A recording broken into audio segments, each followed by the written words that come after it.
ATN Bangla, Dhaka. এবার অন্যান্য সংবাদ। ঢাকার মগবাজার রেল ক্রসিং এ বিকেলে ট্রেনের ধাক্কায় চুরমার হয়েছে একটি বাস সহ 5টি গাড়ি। এই দুর্ঘটনায় এক মহিলা সহ অন্তত 10 জন মারাত্মক আহত হন। তবে অল্পের জন্য প্রাণে বেঁচে গেছে প্রায় অর্ধশত মানুষ। মগবাজারের রেল ক্রসিং সহ 3টি পয়েন্টে গত 4 মাসে এ ধরনের 3টি দুর্ঘটনা ঘটে। বুধবারের দুর্ঘটনার সময় ওই এলাকায় ছিলেন আমাদের রিপোর্টার এস এম বাবু ও ক্যামেরাম্যান জুয়েল রহমান।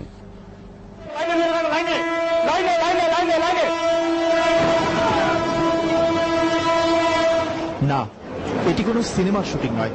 বুধবার বিকেল 4:45টায় রাজধানীর মগবাজার রেল ক্রসিং এ ঘটে যাওয়া দুর্ঘটনার ছবি। টঙ্গী ডাইভারশন রোড থেকে মগবাজার মোড়ের দিকে যাওয়ার পথে রেল লাইন থেকে নামতেই পারেনি বাসটি, কারণ সামনের দিকের যানজট ছিল দীর্ঘ। বাসটির পেছনের দিকের লেভেল ক্রসিংও তখনও খোলাই ছিল। লাল পতাকা উড়িয়ে ট্রেন থামানোর চেষ্টাও ব্যর্থ হয়। কমলাপুর স্টেশন থেকে তারাকান্দিগামী যমুনা এক্সপ্রেস ট্রেনের ধাক্কায় বাসটি অনেকটা উড়ে গিয়ে বিপরীত দিকের গাড়িগুলোকে দুমড়ে মুচড়ে দেয়। মোট 4টি প্রাইভেট কার, একটি মোটরসাইকেল এতে চুরমার হলেও বেশিরভাগ গাড়ির যাত্রী ও চালকরা প্রাণ বাঁচাতে গাড়ি থেকে নেমে পড়েছিলেন আগেই।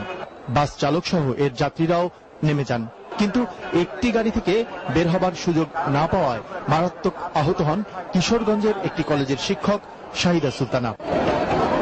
ঢাকা শহরের মধ্য দিয়ে চলমান রেল লাইনের 24টি লেভেল ক্রসিং দিয়ে প্রতিদিন যাতায়াত করে 80টি ট্রেন, এর মধ্যে 76টি যাত্রীবাহী।